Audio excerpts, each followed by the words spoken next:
కలిశకంలో యుధిష్ఠిరుడి తర్వాత అఖండ భరతఖండాన్ని ఒక ఛత్రం కింద పరిపాలించిన చక్రవర్తులు మౌర్యులు, శుంగులు. వారి తర్వాత భరతఖండాన్ని సమర్థంగా సుదీర్ఘంగా ఏలినవారు ఆంధ్ర శాతవాహనులు. ఆంధ్ర చరిత్రతో మొదలుపెట్టి ఆంధ్రులైన శాతవాహనుల గ్రేట్ హిస్టరీని 3 ఎపిసోడ్లలో చెప్పుకున్నాం. ఇది 4వ ఎపిసోడ్. ఈ ఎపిసోడ్లో భరతఖండంలో మళ్లీ వైదిక ధర్మాన్ని నిలబెట్టిన ఆదిశంకరాచార్యుల జననం గురించి కూడా ఉంటుంది. అలాగే వైదిక ధర్మాన్ని పునఃప్రతిష్ఠించిన శాతవాహన రాజులైన పులోమ శాతకర్ణి, అరిష్ట శాతకర్ణి, హాల శాతకర్ణుల గురించి వివరంగా తెలుసుకుందాం. ఆదిశంకరులకు శాతవాహనులకు సంబంధం ఏమిటో కూడా చెప్పుకుందాం. మన చరిత్ర పుస్తకాల్లో ఎన్ని తప్పులు రాశారో, ఎంత చరిత్రను మనకు తెలియకుండా మాయం చేశారో కూడా తెలుసుకుందాం. 833 బీసీఏలో సింహక లేదా శ్రీముఖ మగధలో శాతవాహన సామ్రాజ్యాన్ని స్థాపించాడు. శ్రీముఖుడి తర్వాత అతని తమ్ముడు కృష్ణశ్రీ శాతకర్ణి, ఆ తర్వాత శ్రీముఖుడి వారసులు పూర్ణోత్సంగ శాతకర్ణి, వేదశ్రీ శాతకర్ణిలు శాతవాహన సామ్రాజ్యాన్ని దాదాపు దేశమంతటా విస్తరించారు. వీరంతా శాతవాహనుల్లో గొప్ప చక్రవర్తులు. శాతకర్ణి మరణించాక అతని భార్య వేదశ్రీ శాతకర్ణి తల్లి వీరవనిత నాగనిక సుమారు 10 ఏళ్ల పాటు శాతవాహన సామ్రాజ్యాన్ని ప్రాణాలకు తెగించి కాపాడిందని కూడా లాస్ట్ ఎపిసోడ్లో చెప్పుకున్నాం.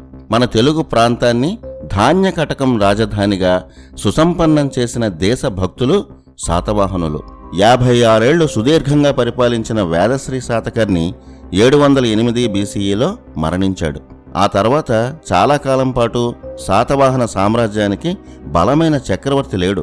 మౌర్యులు, శుంగులు శాతవాహన చక్రవర్తుల్లో వేదశ్రీ ఉన్నంత వరకు శకులు, హూణులు, యవనులు లాంటి మ్లేచ్ఛరాజులు భరతఖండంలో అడుగు పెట్టడానికి కూడా వణికారు.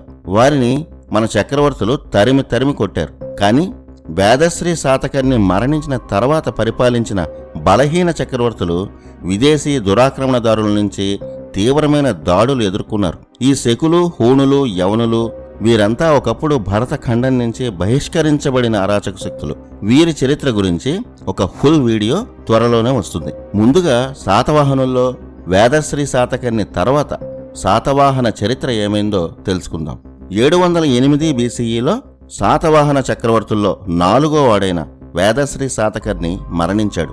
వేదశ్రీ శాతకర్ణి మరణించగానే అప్పటి వరకు సరిహద్దుల్లో కాపు కాచు కూర్చున్న అరాచక శక్తులైన శకులు ఒక్కసారిగా భరతఖండం సరిహద్దుల మీద పడ్డారు. ఈ శకులు ఇప్పటి ఉక్రెయిన్ ప్రాంతానికి చెందినవారు. అప్పటికి ప్రపంచంలో సంపన్న దేశం భరతఖండమే. అందుకే ప్రపంచంలో మిగిలిన అరాచక శక్తుల కళ్ళన్నీ మన దేశం మీదే ఉండేవి. శకుల దాడుల్లో వేల సంఖ్యలో ప్రజలు మరణించారు.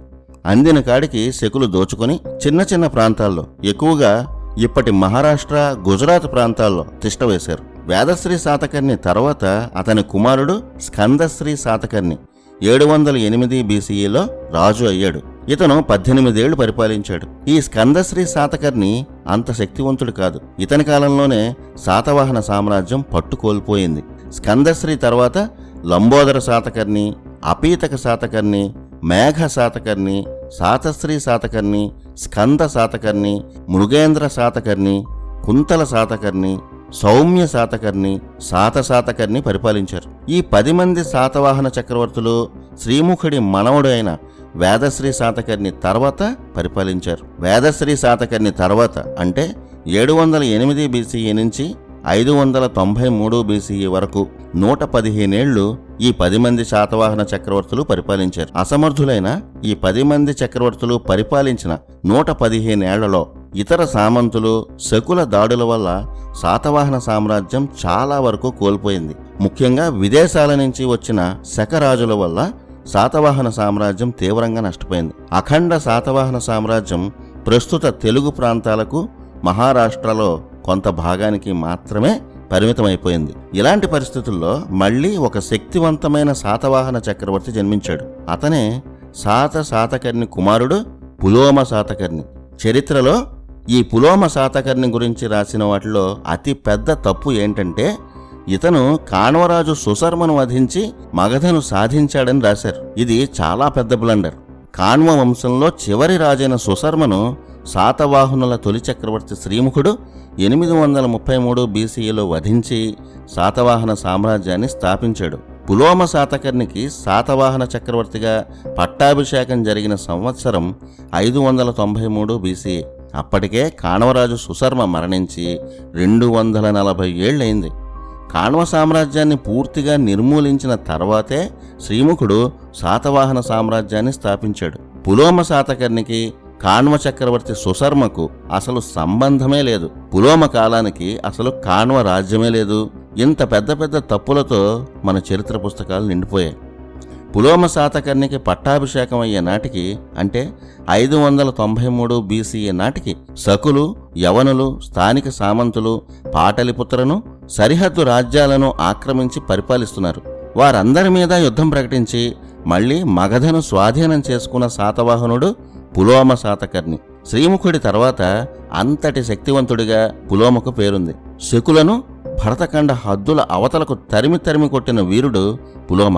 ధాన్యకటకం, ప్రతిష్టానపురం, పాటలిపుత్ర కేంద్రాలుగా ఉన్న ఒకప్పటి శాతవాహన సామ్రాజ్యాన్ని పులోమ మళ్లీ సాధించాడు. శాతవాహనులు అంతా కోల్పోయారు అన్న స్థితి నుంచి మళ్లీ తమ వంశ పాలనకు ప్రాణం పోసినవాడు పులోమ శాతకర్ణి. 593 బీసీఈ నుంచి 557 బీసీఈ వరకు మొత్తం 36 ఏళ్ల పాటు పులోమ శాతకర్ణి పాలించాడు. శ్రీముఖ, పూర్ణోత్సంగ, వేదశ్రీ శాతకర్ణుల తర్వాత ఆ స్థాయిలో శాతవాహన సామ్రాజ్యాన్ని, భరతఖండాన్ని పాలించినవాడు పులోమ శాతకర్ణి. 557 బీసీఈలో పులోమ శాతకర్ణి మరణించాడు. అతని తర్వాత అతని కుమారుడు మేఘ శాతకర్ణి, ఆ తర్వాత అరిష్ట శాతకర్ణి పరిపాలించారు. వీరిద్దరూ పులోమ శాతకర్ణి అంత శక్తివంతులు కాకపోయినా సామ్రాజ్యాన్ని కాపాడుకోగలిగారు. వీరిలో పులోమ శాతకర్ణి మనవడైన అరిష్ట శాతకర్ణి 519 నుంచి 494 బీసీ వరకు 25 ఏళ్లు పరిపాలించాడు. ఈ సమయం భారత చరిత్రలో అతి ముఖ్యమైనది. కానీ మన చరిత్ర పుస్తకాల్లో ఈ అరిష్ట శాతకర్ణి పేరే కనిపించదు. చాలామందికి ఇతని పేరే తెలియదు. ఈ అరిష్ట శాతకర్ణి సమయంలోనే ఒక అద్భుతం జరిగింది. ఇతని కాలంలోనే ఆది శంకరాచార్యులు జన్మించారు. వైదిక ధర్మాన్ని పునఃప్రతిష్ఠించారు.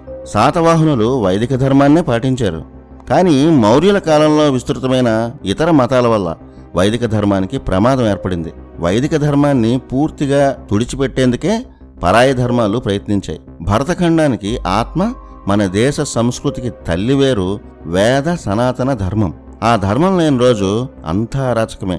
అలా ప్రమాదంలో పడిన వైదిక ధర్మాన్ని మళ్లీ బతికించి భారత అస్తిత్వాన్ని, చరిత్రను కాపాడిన వేదరక్షకుడు ఆదిశంకరులు. ఆదిశంకరులు వైదిక ధర్మాన్ని సంస్కరించి మళ్లీ సంస్కృతిని బతికించి అంధకారంలో బతుకుతున్న ప్రతి ఇంటిలో ఆధ్యాత్మిక దీపం వెలిగించారు. ఇంత ఘన చరిత్ర ఉన్న ఆదిశంకరుల కాలాన్ని కూడా ఘోరమైన తప్పులతో మన చరిత్రకారులు రాశారు. కనీసం ఆయన గురించి పాఠాలు కూడా కనిపించవు. సాక్షాత్ భగవత్ స్వరూపమైన ఆదిశంకరాచార్యులు ఇప్పటి కేరళలోని కాలడి ప్రాంతంలో జన్మించిన సంవత్సరం పురాణాల్లో స్పష్టంగా ఉంది. పురాణాల్లోనూ శంకరపీఠంలో నమోదు చేసిన కాలాలను ఈ కాలాల లెక్కలకు మార్చి చూస్తే 509 బీసీఈలో ఆదిశంకరులు జన్మించారు. 477 బీసీఈలో సిద్ధిని పొందారు. అంటే కేవలం 32 ఏళ్ల వయసులో ఆదిశంకరులు సిద్ధిని పొందారు. శాతవాహనుల్లో 18వ చక్రవర్తి అయిన అరిష్ట శాతకర్ణి 519 నుంచి 494 బీసీఈ వరకు 25 ఏళ్లు పాలించాడు. ఇతని సమయంలోనే ఆదిశంకరులు జన్మించారు. వైదిక ధర్మాన్ని నిలబెట్టేందుకు తన చిన్నతనంలోనే సన్యాసం స్వీకరించి ఆదిశంకరులు వేసిన ప్రతి అడుగుని అరిష్ట శాతకర్ణి తన అదృష్టంగా భావించి ఆయన వెంట నిలిచాడు. అలాంటి గొప్ప చక్రవర్తి అయిన అరిష్ట శాతకర్ణి గురించి మన చరిత్రలో ఎక్కడా ఉండదు. ఎందుకంటే అరిష్ట శాతకర్ణి గురించి నిజాలు రాస్తే ఆదిశంకరుల గురించి రాయాల్సి వస్తుందన్న భయం. ఆదిశంకరుల గురించి నిజాలు రాయాల్సి వస్తే వైదిక ధర్మం గొప్పదనం గురించి రాయాల్సి వస్తుందని మన సూడో సెక్యులర్ హిస్టోరియన్ల భయం. దేశం నలుమూలలా కాలి నడకన తిరిగి సంప్రదాయాలకు, సంస్కృతికి ప్రాణం పోసిన ఆదిశంకరుల తర్వాత భరతఖండంలో బౌద్ధం సహా ఇతర మతాలన్నీ దాదాపుగా కనుమరుగయ్యాయి. స్వధర్మే నిధనం శ్రేయః, పరధర్మో భయావహ అనే నినాదం మారుమోగింది. పరాయి ధర్మంతో గతి తప్పిన ప్రజలు అప్పటికే కుటుంబాలు చిన్నాభిన్నమై నానా కష్టాల్లో ఉన్నారు. ఆదిశంకరుల పుణ్యమాని మళ్లీ వారంతా తమ స్వధర్మంలోకి వచ్చారు. అలా అరిష్ట శాతకర్ణి యుద్ధాల్లో గొప్ప విజయాలు సాధించకపోయినా భరతఖండ అస్తిత్వాన్ని నిలబెట్టి మన వేద సంస్కృతిని కాపాడే ఆదిశంకరుల యజ్ఞానికి పరోక్షంగా తన వంతు సాయం చేసి చరితార్థుడయ్యాడు. అరిష్ట శాతకర్ణి 25 ఏళ్లు పాలించి 494 బీసీఈలో మరణించాడు. అతని వారసుడు మరో గొప్ప చక్రవర్తి అయిన హాల శాతకర్ణి. ఇతను మన సనాతన సంప్రదాయాలను విస్తృతంగా తన రచనల ద్వారా ప్రచారం చేశాడు. హాలుడిగా ప్రఖ్యాతి చెందిన చక్రవర్తి ఇతనే. గొప్ప సాహిత్యవేత్త, రచయిత, కవి. హాలుడు అప్పటి ప్రజలకు అర్థమయ్యే ప్రాకృత భాషలో రచించిన గాథా సప్తశతి కావ్యం ప్రఖ్యాతి చెందింది. ఈ గ్రంథాన్నే సప్తశతక అని కూడా అంటారు. సప్త అంటే 7 అని అందరికీ తెలిసిందే. శతక లేదా శతి అంటే 100 అని అర్థం. సప్తశతి అంటే 700 అని అర్థం. గాథా సప్తశతి అంటే చిన్న చిన్న కథలను చెప్పే 700 శ్లోకాలు అని అర్థం. ఈ గాథా సప్తశతి గ్రంథం వల్లే హాలుడు ప్రసిద్ధి చెందాడు. ఇందులో హాలుడు రాసినవి కొన్ని ఉంటే అప్పటి కవులు రాసిన గొప్ప శ్లోకాలను కూడా హాలుడు ఈ సప్తశతిలో సంకలనం చేశాడు. శ్రీనాథ కవి సార్వభౌముడు ఈ గాథా సప్తశతిని సప్తశతిగా తెలుగులోకి అనువదించాడు. ముఖ్యంగా ఇంట్లో ఇల్లాలి కట్టు బొట్టు దగ్గర నుంచి భార్యాభర్తల అనురాగం, వారి సంసార జీవితంలోని మధురిమలు, కుటుంబ జీవితం, పల్లెటూరి జీవితాలు, వైదిక సంప్రదాయాల విలువలు, వీటన్నిటినీ సామాన్యులకు అర్థమయ్యేలా రచించిన గ్రంథం గాథా సప్తశతి. వైవాహిక బంధం ఇంటిని ఎంత అందంగా మారుస్తుందో, మహిళలకు కట్టుబొట్టు ఎంత మర్యాదను అందాన్ని ఇస్తాయో హాలుడు గాథా సప్తశతిలో వివరించిన తీరు అద్భుతం. ఆ కాలంలో ప్రజల జీవన విధానాన్ని తెలుసుకోవాలంటే ఈ గాథా సప్తశతి చదవాలి. ఎంతో అందమైన కవిత్వం గాథా సప్తశతిలో ఉంటుంది. ఆ కాలంలో ఇంత గొప్ప కవితా సంకలనం చేశారంటే అప్పటికే మనం ఎంత నాగరికులమో అర్థమవుతుంది. హాలుడు పరిపాలించిన కాలం 5 ఏళ్లు మాత్రమే.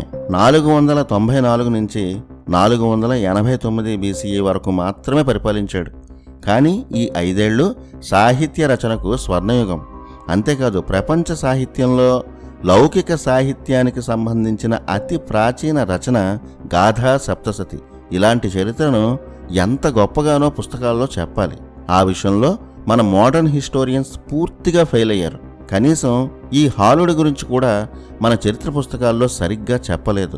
మన దేశ సంస్కృతి ముందు ఎందుకు పనికిరాని విదేశీ రచనల మీద మన చరిత్రకారులకు ఉన్న శ్రద్ధ గాథా సప్తశతి లాంటి గ్రంథాల మీద లేకపోవడం మన దౌర్భాగ్యం. కనీసం గాథా సప్తశతి అంటే అర్థమేమిటో కూడా చాలామందికి తెలియని పరిస్థితి. హాల శాతవాహనుడు సింహళ దేశ యువరాణిని వివాహం చేసుకున్నాడు. దేశవ్యాప్తంగా ఉన్న స్థానిక భాషల కవులను, వారి గ్రంథాలను ఆదరించి భాషలకు గొప్ప సేవ చేశాడు. శాతవాహన రాజుల్లో 19వ చక్రవర్తి అయిన హాల శాతకర్ణి 489 బీసీఈలో మరణించాడు. హాల శాతకర్ణి తర్వాత 489 బీసీఈలో 20వ శాతవాహన చక్రవర్తిగా మండలక శాతకర్ణి పట్టాభిషిక్తుడయ్యాడు. ఇక్కడి నుంచి శకులు, హూణులు, యవనుల దాడులు భరతఖండంపై భీకరంగా జరిగాయి. ముఖ్యంగా శకులు మహారాష్ట్ర ప్రాంతాన్ని ఆక్రమిస్తూ వచ్చారు. అటు పార్థియన్లుగా చెప్పే యవనులు ఉత్తర భారతం వైపు ఆక్రమిస్తూ వస్తున్నారు. వాటిని నియంత్రించడంలో హాలుడి తర్వాత చాలా కాలం శాతవాహనులు దారుణంగా ఓడిపోయారు. హాలుడి తర్వాత మండలక శాతకర్ణి, పురీంద్రసేన శాతకర్ణి, సుందర శాతకర్ణి, మహేంద్ర శాతకర్ణి, శివ శాతకర్ణి ఈ 5 రాజులు 489 నుంచి 433 బీసీఈ వరకు పాలించారు. అంటే ఈ 5 56 ఏళ్లే పరిపాలించారు. ఈ రాజుల్లో కొందరు యుద్ధాల్లోనే మరణించారు. శకుల దండయాత్రలు తీవ్రంగా ఉన్న ఆ రోజుల్లో శాతవాహన సామంతులు చాలామంది స్వతంత్రం ప్రకటించుకున్నారు.